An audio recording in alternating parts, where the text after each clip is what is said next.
It started with something so small, I almost ignored it. I wasn't even supposed to be in that Airbnb. The original place I booked in Chicago canceled on me last minute. Something about unexpected plumbing issues. I remember being annoyed, standing on the sidewalk with my suitcase, refreshing the app over and over again while the sun was going down.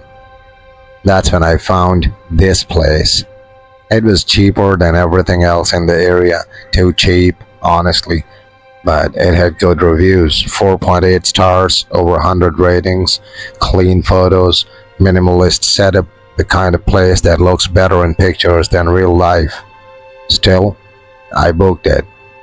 By the time I got there, it was already dark. The neighborhood wasn't bad, just quiet. The kind of quiet that feels a little off when you're not used to it. Streetlights flickering, no people outside, just the occasional car passing by like it had somewhere more important to be. The building itself was older than I expected, not in a charming way, more like it had been renovated just enough to hide its age. The hallway smelled faintly like cleaning chemicals and something else I couldn't place. My unit was on the third floor, room 3B. The host had sent a message earlier with check-in instructions, no front desk, no staff, just a keypad on the door. I remember standing there, typing in the code they gave me. For a second, nothing happened. Then the lock clicked. That sound, it echoed louder than it should have. I pushed the door open, and the first thing I noticed was how clean everything looked. Almost too clean, like no one had ever really lived there. The lights turned on automatically as I stepped inside. Motion sensors, I guess. The living room was small but neatly arranged. Gray couch, glass coffee table, a TV mounted on the wall. Everything felt staged, like a showroom. I dropped my bag near the door and walked in slowly, taking it all in. There was no noise, no hum of appliances, no distant voices from neighbors, just silence, the kind that makes you aware of your own breathing. I told myself I was just tired. Long flight, unexpected change of plans, new city. It made sense that things felt a little off. So I did what anyone would do. I checked the bathroom, the bedroom, the closet, just a quick look around. Everything seemed normal. Fresh towels folded perfectly, bed made tight, like it hadn't been slept in. No personal items, no signs of the host, which I guess is normal for an Airbnb. Still, something about it didn't sit right. I remember pulling out my phone and opening the listing again. I scrolled through the photos, comparing them to what I was seeing in real life. Everything matched exactly, too exactly. That's when I noticed something strange. In one of the photos, a picture of the bedroom, I saw a small black dot near the top corner of the wall. I looked up instinctively. There it was. Same spot. Small, circular, easy to miss unless you were looking for it. At first, I thought it was just a screw or maybe part of a smoke detector setup, but there was already a smoke detector on the ceiling, nowhere near that corner. I stepped closer. The closer I got, the more wrong it looked. Not flush with the wall, not part of any fixture, just placed there deliberately. I felt this weird tightness in my chest, the kind you get when your brain starts putting pieces together before you're ready to accept it. No way, I said out loud. I actually laughed a little because the alternative, what I was starting to think, didn't make sense. Who would do that? Why would they risk it? It had to be something else. It had to be. But I grabbed a chair anyway, dragged it across the floor. The sound echoed through the apartment, sharp and uncomfortable. I climbed up slowly, keeping my eyes on that tiny black dot. And for a second, I hesitated because once I got close enough, once I confirmed what it was, there would be no going back to feeling normal in that room again. Still, I leaned in just a little closer, and that's when I saw it, a faint reflection, glass, not a screw, not a sensor, a lens, a hidden camera, and suddenly, that silence in the apartment didn't feel empty anymore. It felt like something was watching me. I froze, not the kind of freeze where you panic and start moving fast. The opposite. Everything slowed down. My face was still inches from it, close enough to see my own distorted reflection in that tiny lens. I could hear my breathing, loud, uneven, like it didn't belong in that room. For a second, I told myself I was overreacting. Maybe it's fake, I whispered. A prop, a broken sensor, something decorative, anything but what it looked like. But deep down, I already knew. I climbed down from the chair slowly, like sudden movement might somehow make things worse. My eyes never left the corner. If it was a camera, then someone could be watching right now. That thought hit differently. Not later, not hypothetically, right now. I instinctively looked around the room, at the couch, the TV, the hallway leading to the bedroom, as if I might catch someone standing there. But of course, no one was. That didn't help. I grabbed my phone and opened the Airbnb app again.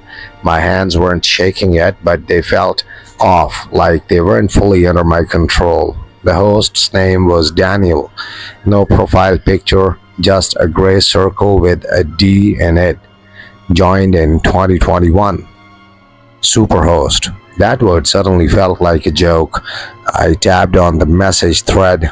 There it was, the check-in instructions sent earlier that day. Welcome. Let me know if you need anything. Enjoy your stay. Normal, friendly, completely ordinary. I stared at it for a long moment, then switched to the listing again. Scrolled through the reviews. Great place, very clean, smooth check-in, would stay again, exactly as described. One after another, dozens of them. Nothing about cameras, nothing about anything weird, which made it worse, because either no one had noticed or no one had said anything. I looked at the bedroom. That camera, it wasn't hidden well enough to be impossible to find, but it wasn't obvious either. You had to be looking or get lucky like I did with the photo. How many people had stayed here and never realized? The thought made my stomach turn. I walked back into the bedroom, slower this time, more careful, like I was entering someone else's place. My space didn't feel like mine anymore. I grabbed the chair again and climbed up, but this time I got closer, close enough to see the edges of the device. It wasn't professionally installed. There was a slight gap around it, like it had been pushed into the wall, not built into it. Whoever put it there did it themselves. That detail made it worse in a very specific way. This wasn't some corporate surveillance thing, not security, not anything official. This was personal. I reached out, hesitated for half a second, then pressed my finger against it. It didn't move. I pushed harder, still nothing. Then I noticed something on the side, barely visible. A tiny slot, like for a memory card. My chest tightened again, so it might not even be live. It could be recording, saving everything. I pulled my hand back immediately.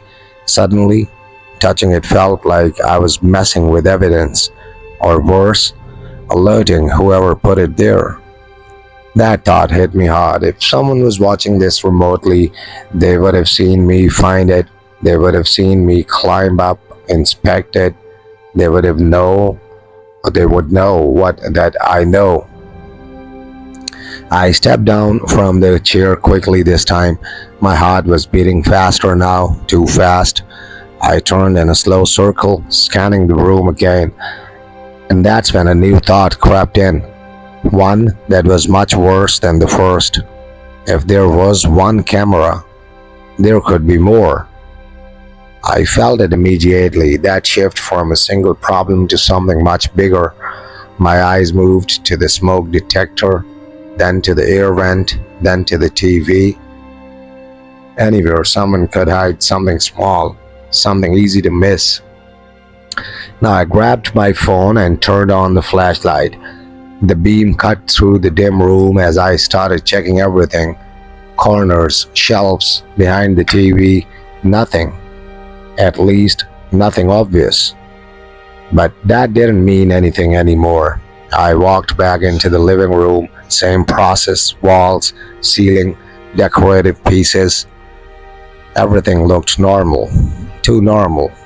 I hated that word now. Normal meant nothing. I stopped in the middle of the room, trying to think. Call Airbnb, that was the logical step. Report it, leave, get a refund, find somewhere else. Simple.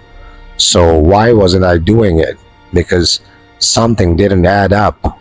If this was real, if that camera was actually recording people, how had no one said anything? Not one review, not one complaint, unless my eyes slowly moved back toward the bedroom, unless they never got the chance to. The thought came out of nowhere, sharp, uninvited, and once it was there, it didn't leave. I shook my head immediately. No. I was jumping to conclusions. This was already bad enough without running it into something out of a horror movie. I pulled up the host's profile again. Daniel, no photo, no details, just listings, plural. That caught my attention. Listings, as in more than one property. A cold feeling settled in my stomach. I clicked into the profile fully and started scrolling. Same style, same clean, minimal design, different locations, all with high ratings, all with the same kind of reviews.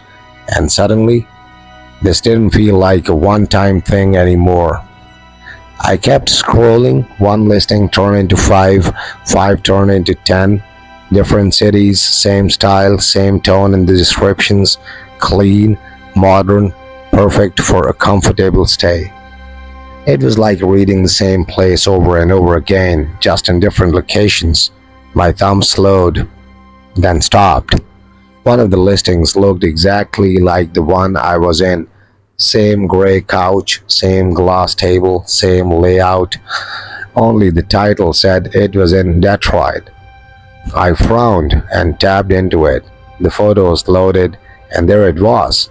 The bedroom, same angle, same lighting, and in the top corner, that same tiny black dot. My chest dropped. This wasn't just one apartment, it was a pattern, a system. I backed out and opened another listing, then another. Not all of them had it, but enough did. Always subtle, always in places you won't immediately question.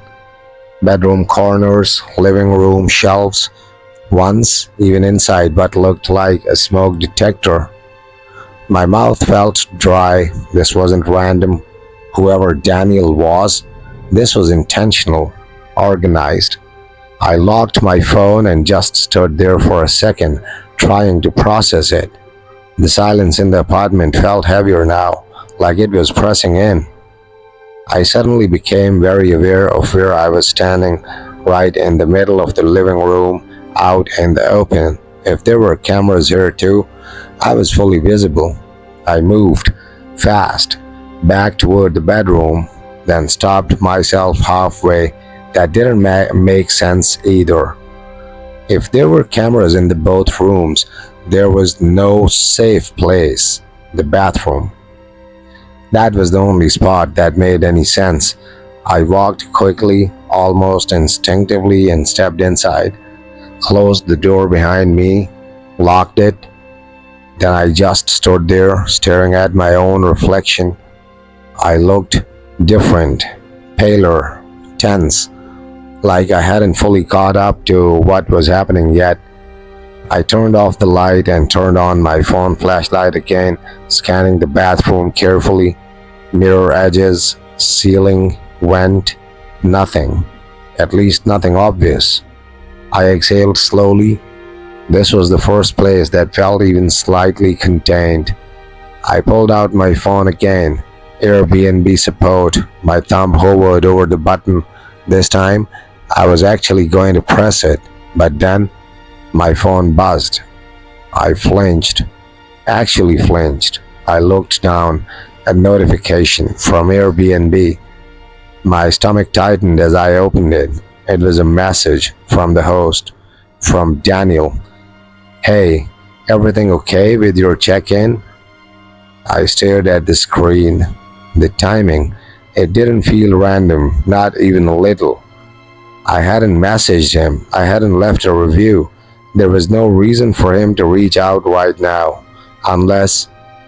My eyes slowly lifted toward the bathroom door. Unless he knew. My heart started pounding again, harder this time. He saw me, climbing the chair, looking at the camera. He knew that I knew. I looked back at the message. 3 dots appeared. Typing. He was typing. My grip tightened around the phone. Then the next message came through. "You seem a little tense." My chest went cold. That wasn't normal. That wasn't something a host says. That's something someone says when they're watching you. I backed up until I hit the wall behind me. The bathroom suddenly felt smaller, too small. Another message. "You don't have to worry. Most people don't even notice." I felt something shift in my head at that moment. Fear. Yes, but something else too. Clarity. This wasn't a misunderstanding. This wasn't me overthinking. This was real. And whoever was on the other side of that account was watching me right now. I typed back before I could overthink it. "What is that in the bedroom?" The typing dots came back almost instantly, like he'd been waiting. "Just a precaution." A precaution. The word didn't make any sense. Precaution for what? For who? My mind was racing now, trying to catch up. I typed again. "I'm calling Airbnb." This time the dots didn't appear right away. There was a pause, a long one, too long. Then finally, "You can try." My stomach dropped. "No, don't." Not, "Please don't." "You can try." Something about that phrasing felt like a warning. I looked at the door again, then back at my phone. My options were shrinking fast, and for the first time since I walked into that apartment, I felt it clearly. I wasn't just uncomfortable. I wasn't just being watched. I might not be able to leave as easily as I thought. So I stared at that last message longer than I should have. "You can try." It didn't read like a bluff. It read like someone who already knew the outcome. I swallowed, forced my hands to steady, and tapped Airbnb support anyway. The screen loaded for a second. Nothing. Then, connecting you to an agent. A loading circle spun. Slow. Too slow. I glanced up at the bathroom door again. Still locked, still quiet, but the quiet didn't feel empty anymore. It felt occupied.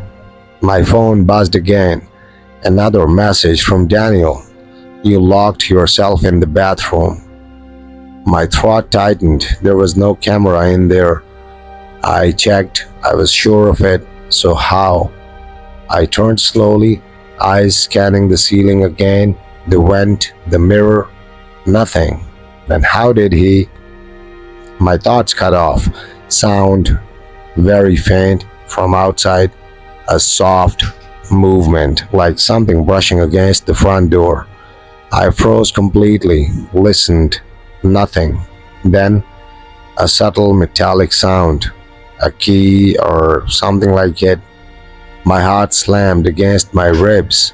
No, no, this didn't make sense. This was a keypad entry, no keys, right? I backed further into the corner of the bathroom, gripping my phone tighter. The support chat finally opened. A message popped up. Hi, this is Karen. How can I help you today? I started typing fast. There's a hidden camera in my Airbnb. The host is messaging me about it. I think he's watching me right now. I hit send. 3 seconds. 5. 10. No response yet. Another sound. This time clearer. The front door. A soft click. My entire body went cold. I hadn't unlocked it. I hadn't touched it. Which meant someone else did. I covered my mouth instinctively, trying to control my breathing. Footsteps, slow, measured, inside the apartment. I could hear them now, faint but real. Each step deliberate, not searching, not hesitant. Like whoever it was already knew the layout, knew exactly where everything was. My eyes locked onto the bathroom door, the only thing separating me from whoever just walked in. My phone buzzed again. I looked down, not Airbnb, Daniel. You should have just enjoyed your stay. A chill ran through me. The footsteps stopped right outside, on the other side of the door. Silence. Then a soft knock. 3 slow taps. I didn't move, didn't breathe, didn't make a sound. Another message came through. Open the door. My heart felt like it was going to give out. I shook my head instinctively, even though he couldn't see me. Another knock, this time a little harder. We can talk. We, not I. My mind raced. There was more than one person. Of course there was. There had to be. This wasn't something one person ran across multiple cities. Another knock, louder. The handle moved slightly, a slow, testing push. Locked. For now. I looked back at my phone, still no response from support, just the chat window sitting there, waiting, unless another message from Daniel. They're not going to answer in time. My chest tightened so hard it hurt. Another push on the handle, stronger this time. The door creaked under the pressure. I stepped back until I had nowhere else to go. My mind was screaming now.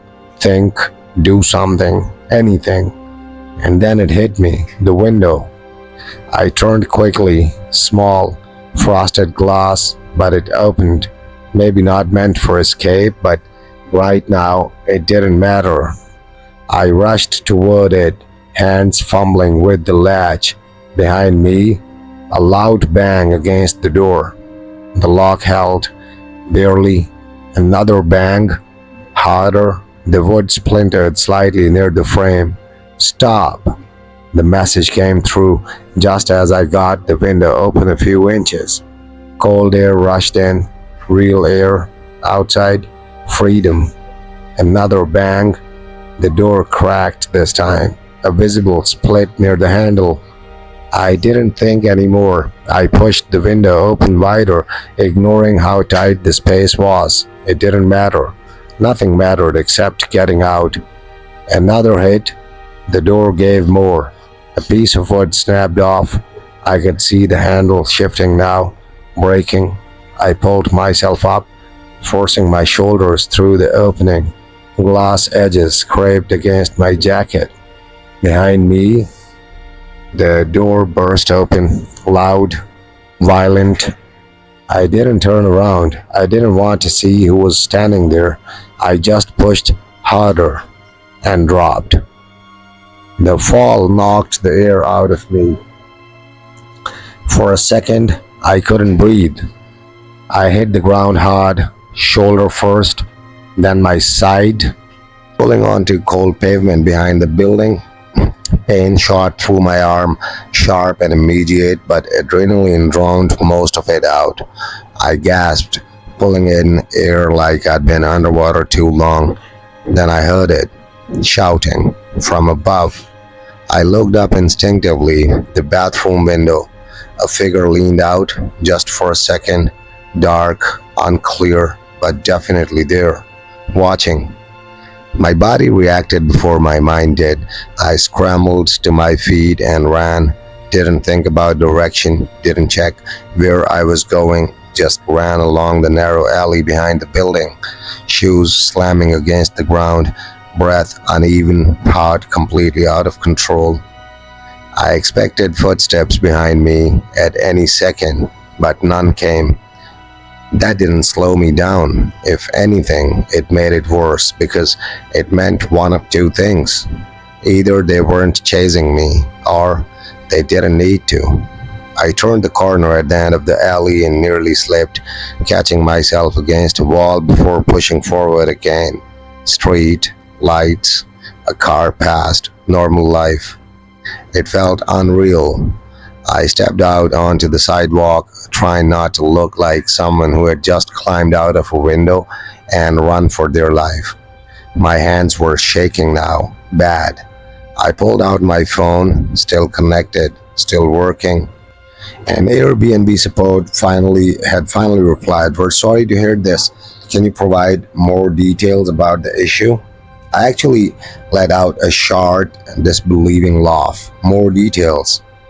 I typed fast. The host entered the apartment. There were multiple people. I escaped through a window. I'm outside now. Send. I didn't wait for a response. Instead, I opened the messages with Daniel again. There were new ones, several. "That wasn't a good decision. You made this more complicated. We could have handled this differently." My stomach twisted.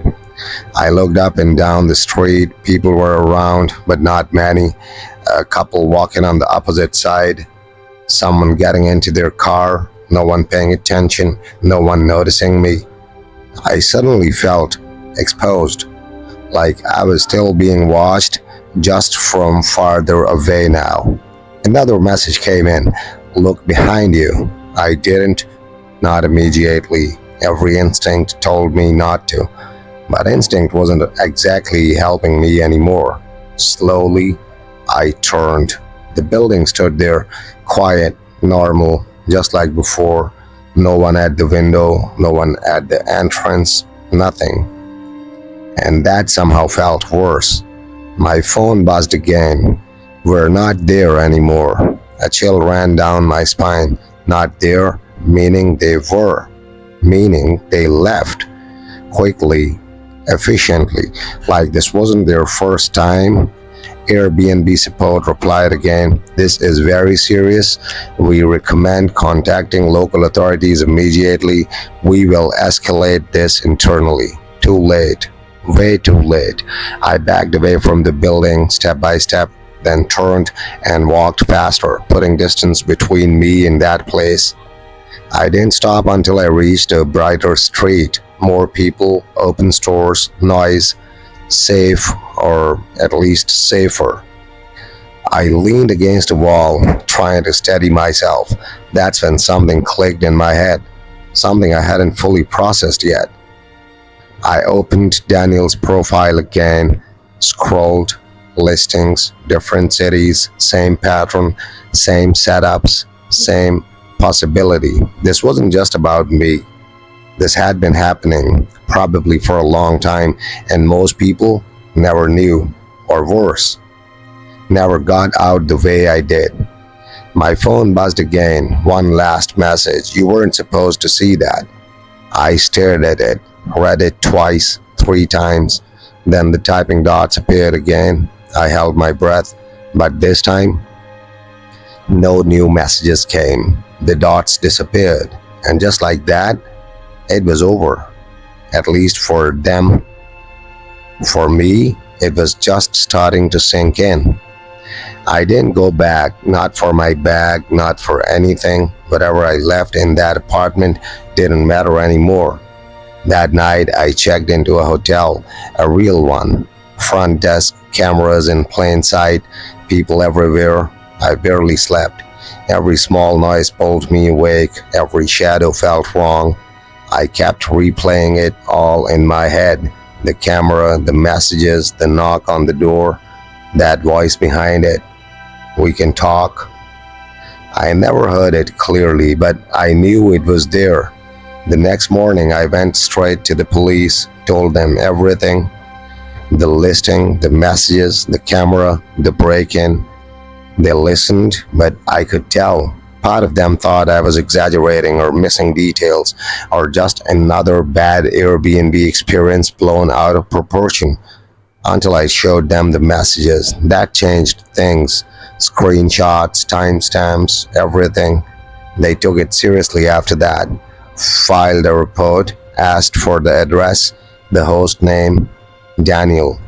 I remember the officer typing it in, then pausing, frowning slightly.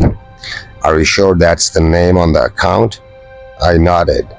He didn't say much after that, just told me they'd look into it. That was it. No updates that day or the next or the next. I stayed in Chicago a few more days, mostly because I didn't feel safe traveling immediately. Every time my phone buzzed, my chest tightened, but nothing came.